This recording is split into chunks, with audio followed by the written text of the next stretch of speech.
नमो नमः। ज्ञान वैविध्य चैनल पर आप सभी का स्वागत है। शास्त्रीय द्वितीय वर्ष के लिए साहित्य दर्पण षष्ठम परिच्छेद चल रहा था। साहित्य दर्पण षष्ठम परिच्छेद में उपरूपकों के लिए हम बात कर रहे थे। रूपकों के बारे में हमने पढ़ा। दृश्य काव्य में रूपक पढ़े। रूपक हमने 10 पढ़े। नाटक, भाण, प्रकरण, इहा, मृग, अंक, विधि, व्यायोग, समवकार, डेम, प्रहसन आदि। उसके बाद में उपरूपक, रूपकों के जो दूसरे भेद हैं उपरूपक, उनके बारे में हम यहाँ पढ़ रहे हैं, जिसमें हमने पढ़ा नाटिका, गोष्ठी, सट्टकम, त्रोटक आदि के बारे में हमने जाना, जो कि स्त्री प्रधान पात्रों के युक्त में नाटिका और वैसे ही त्रोटकम जहाँ पर विदूषक आदि का वर्णन किया जाए प्रचुर मात्रा में। सट्टकम के लिए हमने पढ़ा सट्टकम प्राकृता शेष पाठ्यम स्याद प्रवेशकम न च विस्कंभो को अपि अत्र प्रचुर स्याद भूतो रसः अंका जवनिकाख्यास्युः स्यान् नाटिका समम। बताया इसमें सट्टकम के लिए कहा इसमें प्रवेशक और विस्कंभक दोनों की ही आवश्यकता नहीं होगी। सट्टकम प्राकृता पाठ्य शेषा, इसका सट्टक का जो प्राकृत भाषा में होना चाहिए, जो सट्टक है उसके लिए कहा सट्टकम प्राकृता शेष पाठ्यम, अर्थात प्राकृत भाषा में इसका पाठ्य होना चाहिए। प्रवेशक विस्कंभोप्यत्र न आवश्यकता, विस्कंभक और प्रवेशक की आवश्यकता नहीं होगी। और इसका जो प्रधान रस है वो अद्भुत रस, जो 9 रस बताए हैं काव्य में, उनमें से जो अद्भुत रस है उसकी प्रतीति यहाँ पर होगी, अर्थात प्रधान रस के रूप में यहाँ पर होगा आपका अद्भुत रस। बाकी जो विशेषताएं हैं शेषा, यहाँ का अंका जवनिकाख्युः स्याद नाटिका समम, बाकी जो इसकी विशेषताएं हैं वो सब नाटिका की तरह ही चलेंगी। अंकों का नाम जो है उसके लिए बताया अंकों का नाम जवनिका हुआ करेगा। देखिए जवनिका शब्द का अभिप्राय होता है पर्दा, ठीक है। यहाँ पर केवल इसके जो अंक हैं उन अंकों का नाम जो है वो जवनिका नाम रखा जाएगा। ये इसकी सट्टकम की विशेषता बताई। अद्भुत रस इसमें रहेगा, अद्भुत रस प्रधान होगा। और जवनिका, इसके जो अंक हैं उन अंकों का नाम होगा जवनिका। और इसके अलावा जो जितना भी वर्णन है वो सब किसके तरह होगा, नाटिका के सदृश इसका वर्णन चलेगा। विस्कंभक और प्रवेशक की इसमें आवश्यकता नहीं रहेगी। उदाहरण के लिए यहाँ पर आप कर्पूर मंजरी, कर्पूर मंजरी जो सट्टक है वो उदाहरण के रूप में ले सकते हैं आप।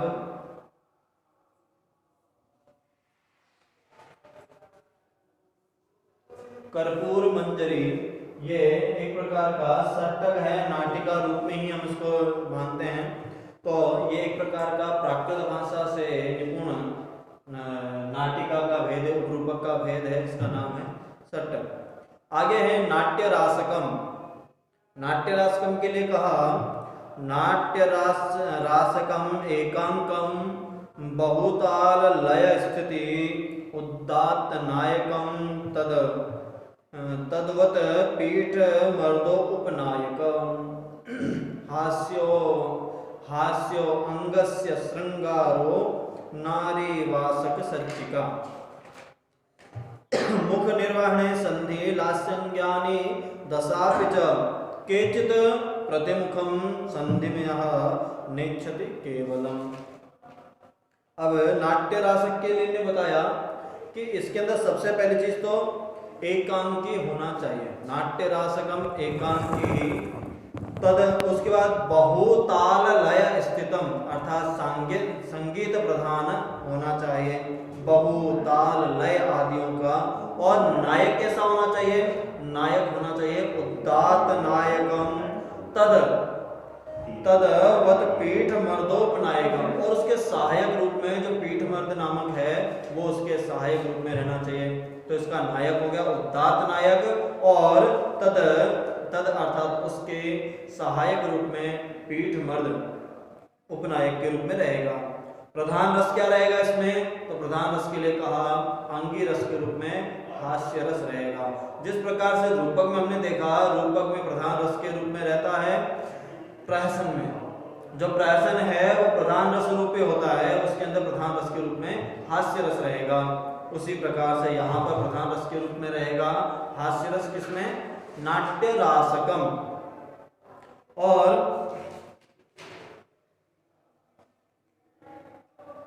इसकी जो नायिका है वो वासक सज्जा नायिका के रूप में चित्रित की जाएगी। वासक सज्जा अर्थात सजी धजी नायिका के रूप में उसका वर्णन यहाँ पर प्रस्तुत किया जाएगा।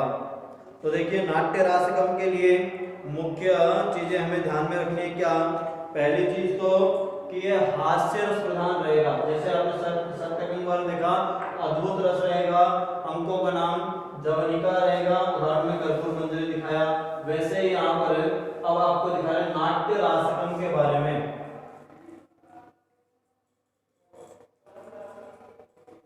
नाट्य रासकम में क्या होगा?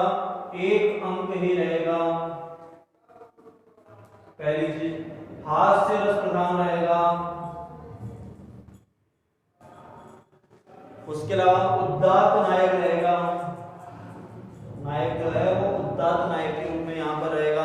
इसके बाद में इसका बहुत लय तालों का यहाँ पर संगीतमय प्रयोग यहाँ पर किया जाना चाहिए।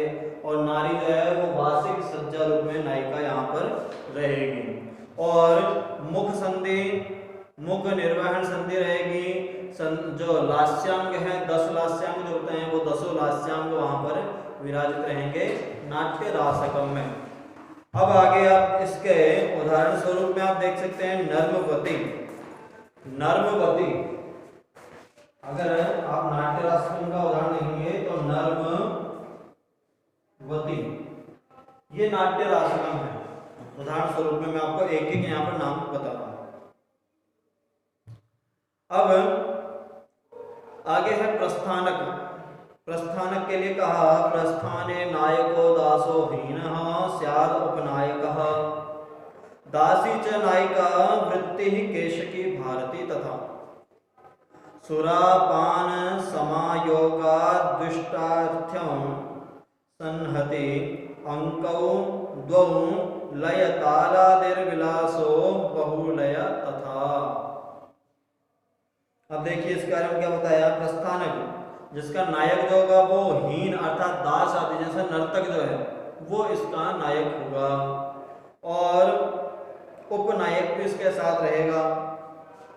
जो उपनायक जो है वो भी कैसा? हीन श्रेणी का, मतलब निम्न वर्ग के रहेगा। जो नायिका है वो नायिका भी इसमें दासी जो है वो नायिका स्वरूप में रहेगी। और इसके अंदर केश की वृत्ति और भारतीय वृत्ति जो है उसका बाहुल्य दिखाई देगा। और साथ में ही इसके जो उपस्थापित विषय की समाप्ति पर मदिरा विनोद का वर्णन किया जाएगा, अर्थात मनोरंजन के लिए वहां पर मदिरा पान आदि किया जाएगा। ऐसा इसकी परिसमाप्ति की जाएगी।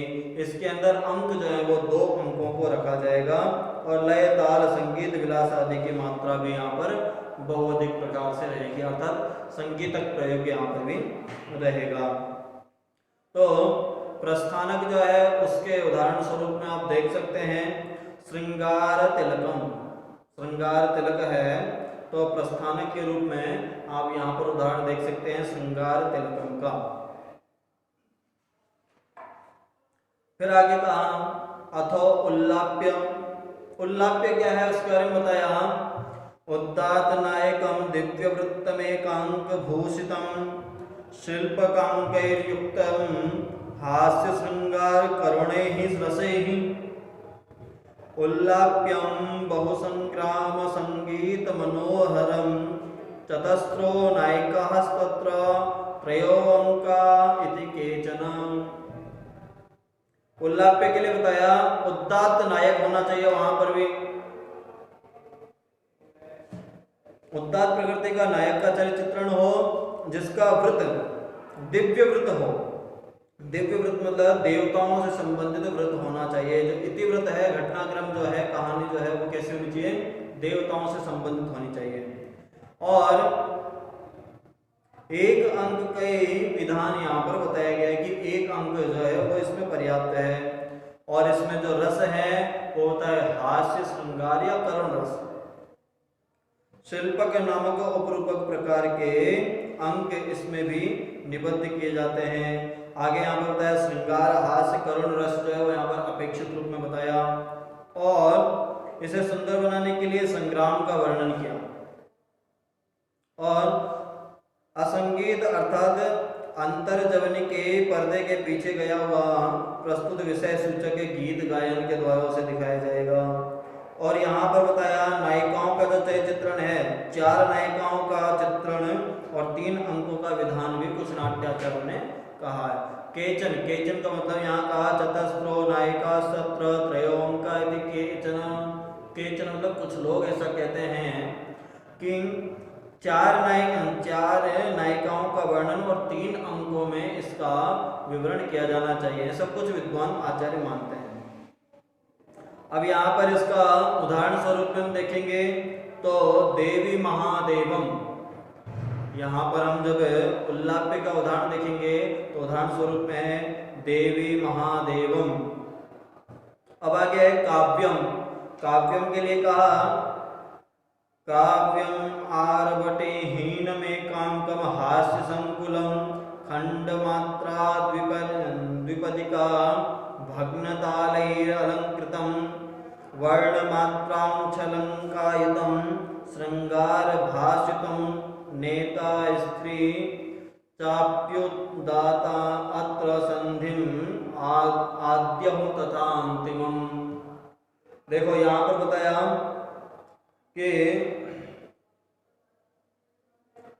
काव्य का वह रूपक जहाँ पर हास्य रस प्रधान हो, जिस प्रकार से प्रहसन में है उस प्रकार से यहाँ पर भी हास्य रस प्रधान होना चाहिए।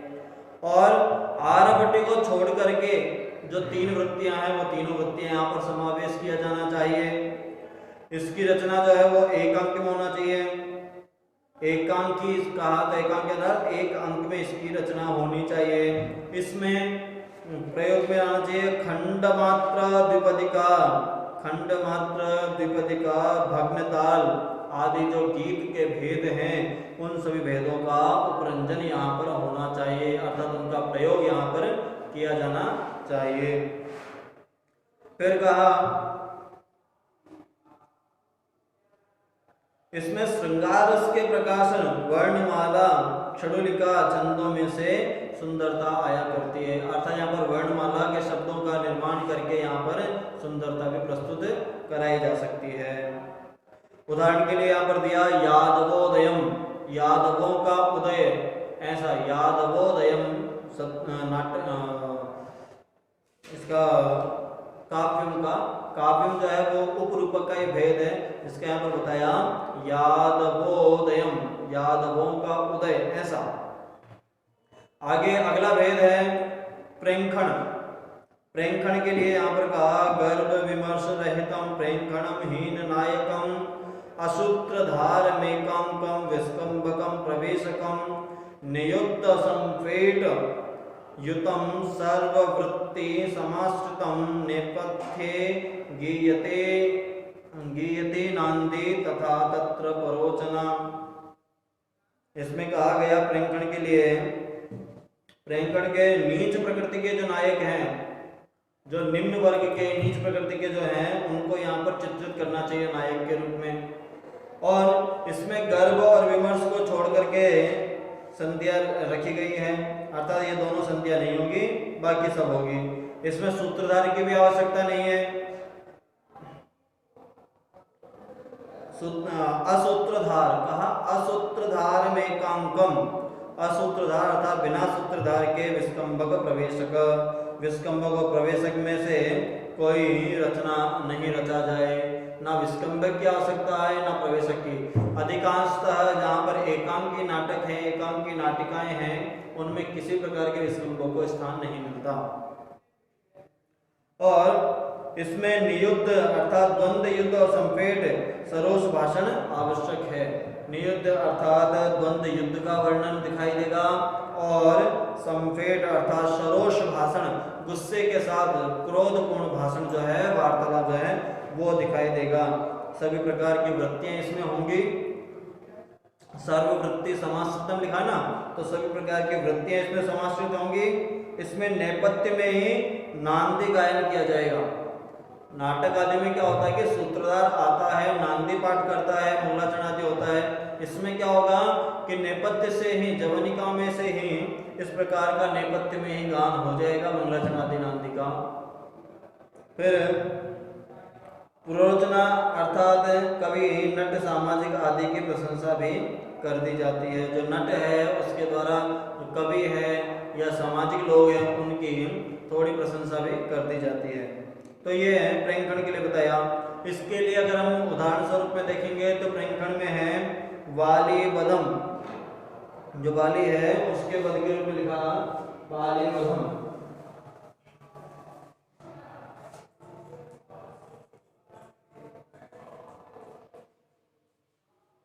ये प्रेंखण का उदाहरण स्वरूप में आप देख सकते हैं वाली बदम नामक प्रेंखण को। फिर आगे इसके बताया प्रेंखण के बाद 10वां जो है उसका नाम रखा रासकम। 10वां जो उपरूपक भेद है वो है आपके रासकम। तो बताया रासकम पंचपात्रम स्यान्मुख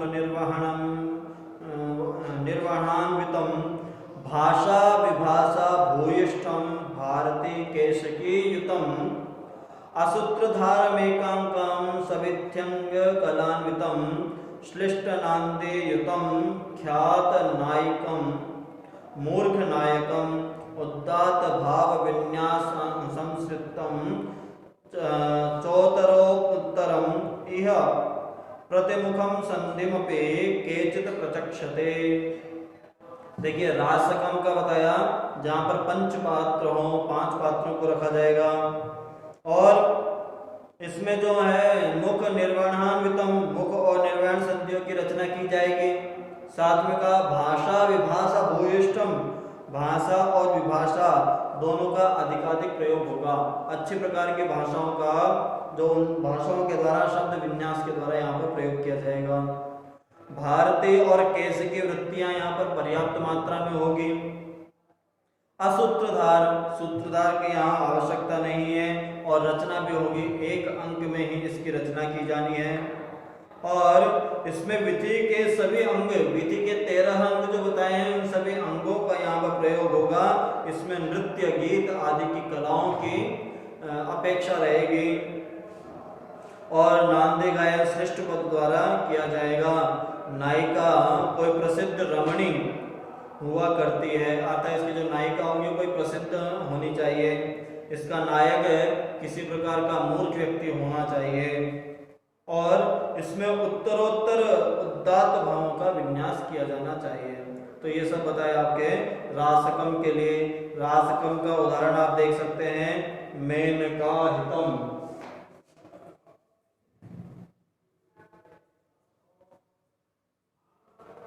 मेनका हितम। अब मेनका शब्द से आप स्वयं ही समझ सकते हैं, मेनका को सभी जानते हैं, इंद्रलोक की एक अप्सरा है।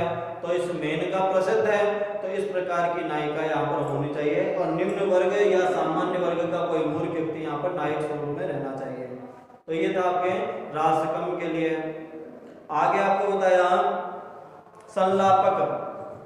संलापक के लिए यहाँ कहा संलापके अंका 4 त्रयो वा नायकः पुनः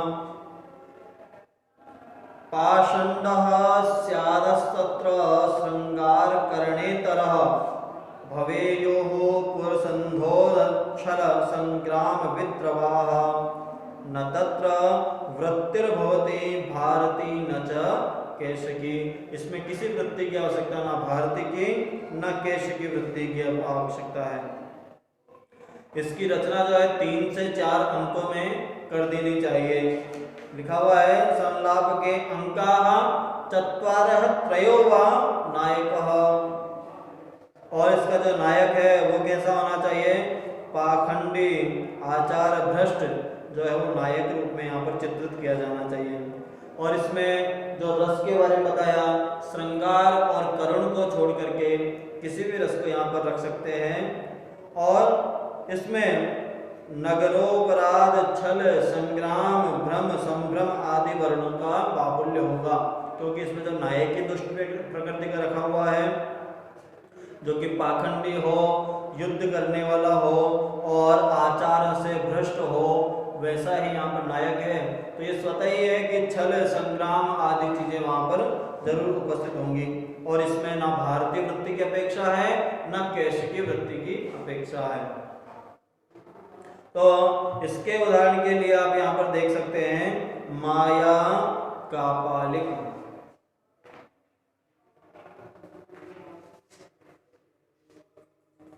माया कापालिक नामक ये आपका एक संलापक हो जाएगा। तो संलापक है, उसके बारे में आप देख सकते हैं माया कापालिक नामक संलापक है। फिर आगे कहा माया कापालिक होता है इसका। फिर आगे कहा श्रीगदितम। श्रीगदितम नामक उपरूपक का 12वां भेद है, उसके लिए बताया प्रख्यात वृत्तम एकांकम, प्रख्यात उदात्त नायकम। प्रख्यात वृत्त होना चाहिए, एकांकी होना चाहिए, नायक उदात्त और प्रख्यात होना चाहिए। प्रसिद्ध नायकम गर्भ विमर्शाभ्याम विवर्जितम। और नायिका भी प्रसिद्ध होनी चाहिए और गर्भ और विमर्श संधि की यहाँ पर वर्जना की गई है। भारतीय वृत्ति बहुलम। भारतीय वृत्ति बहुलता अर्थात बहुत ज्यादा होनी चाहिए। श्रीति शब्देन संकुलम मतम श्रीगदितम नाम विद्वद्वे उपरूपकम। अब कहा कि इसकी रचना एक अंक में, वृत्त इसका प्रसिद्ध होना चाहिए, प्रख्यात धीरोदात्त प्रकृति का इसमें नायक होना चाहिए, इसकी नायिका के लिए भी प्रख्यात होनी चाहिए,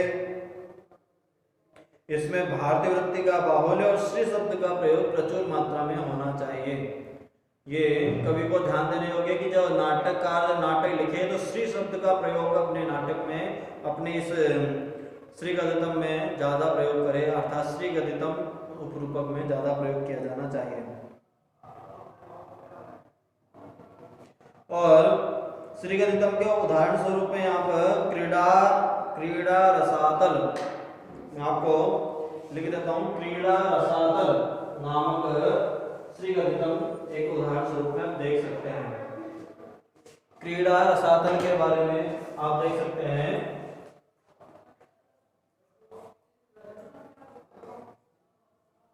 देखिए क्रीड़ा रसातल क्या है, ये एक श्रीगदितम जिसमें श्री शब्द का प्रयोग किया जाना चाहिए, एक अंक में होना चाहिए, प्रख्यात वृत्त होना चाहिए, प्रख्यात इसका धीरोदात्त नायक होना चाहिए और प्रसिद्ध नायिका होनी चाहिए। इसमें गर्भ और विमर्श संधियां जो उनका प्रयोग नहीं किया जाएगा, भारतीय वृत्ति का बाहुल्य होना चाहिए। ये सब इसके लिए श्रीगदितम के लिए बताया। आगे है आपके श्रीगदितम के बाद में फिर वापस आगे आपके भेद आ रहा है शिल्पकम। शिल्पकम के लिए यहाँ पर अब आगे भेद है। शिल्पकम के लिए कहा चत्वारः शिल्पके अंका स्युः चतस्रो वृत्तयस्तथा अशांत हास्य रसाः नायको ब्राह्मणो मतः वर्णनात्र शमशान देहिना स्याद उपनायकः सप्तविंशतिरंगानि भवत्य तस्य तानि तु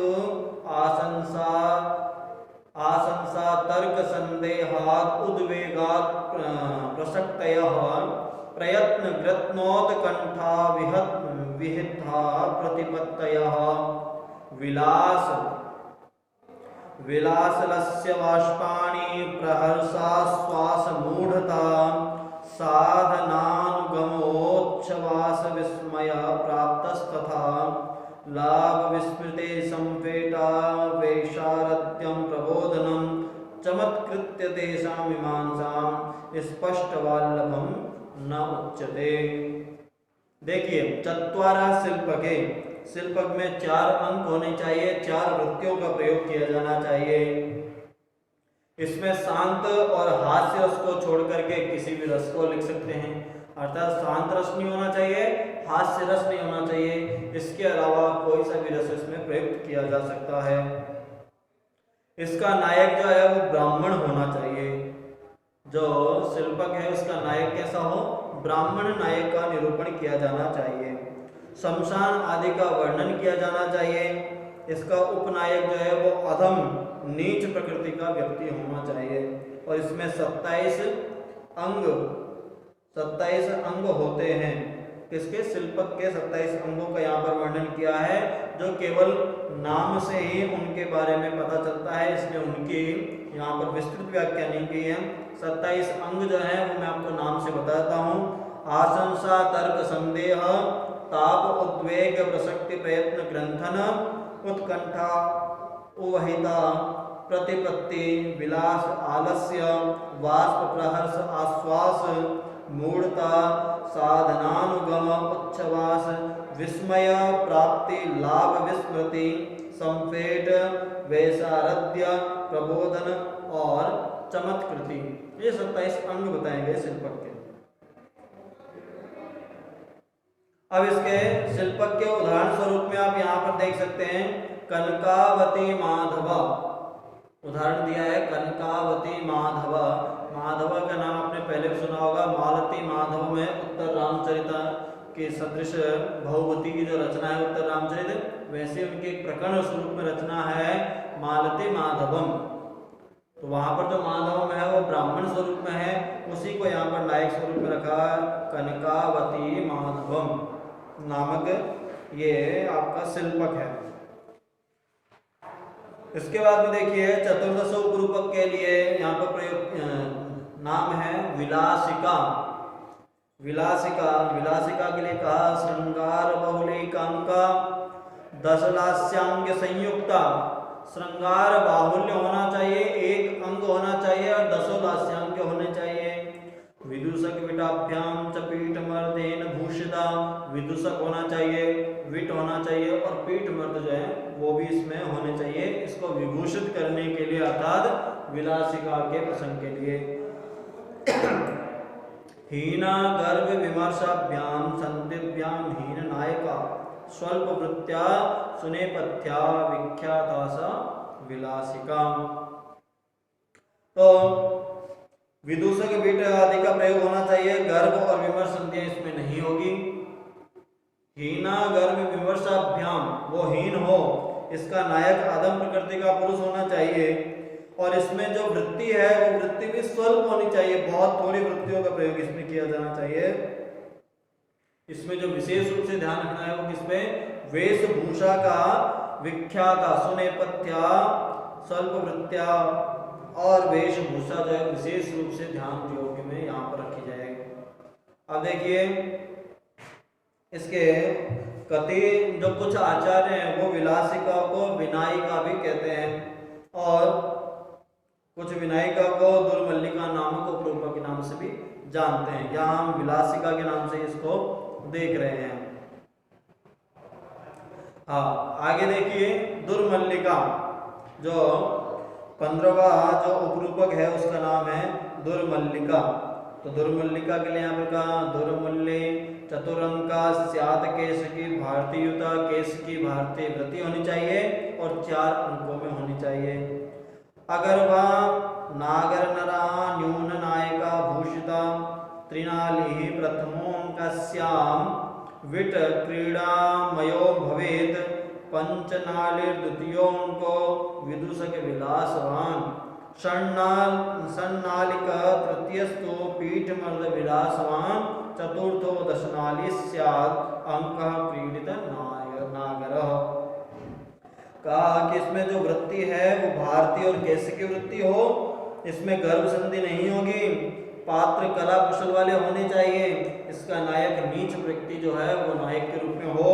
इसमें प्रथम अंग ऐसा रहे जहाँ पर अभिनय की जो 3 नाली बताई गई है, उन 3 नाड़ियाँ अर्थात उनके जो 6 घड़ी बताए गए हैं, उन 6 घड़ियों का प्रयोग वहाँ पर हो। विट की विविध क्रियाओं का वहाँ पर परिपूर्ण वर्णन हो और दूसरे अंग में पंचम नाड़ी अच्छा 10 घड़ी का समय वहाँ पर दिखाया जाए। विदूषक की लीलाएं वहाँ पर पर्याप्त रूप से दिखाई जानी चाहिए। और चौथे अंक में दशनाली अर्थात 20 घड़ी के समय को नायक की क्रीड़ाएं जो है प्रदर्शित की जानी चाहिए। तो इस प्रकार से उसको बांटा गया है। और इसके उदाहरण स्वरूप में दुर्मल्लिका जो है उसके उदाहरण स्वरूप में आप देख सकते हैं बिंदुमती। जिस प्रकार से इंदुमती होता है वैसे ही बिंदुमती यहाँ पर उपरूपक है। बिंदुमती जिसको दुर्मल्लिका उपरूपक कहते हैं। अब आगे आपके और रूपकों के कुछ भेद हैं, उन भेदों को हम अगले भाग में पढ़ेंगे। आज के लिए इतना ही, धन्यवाद।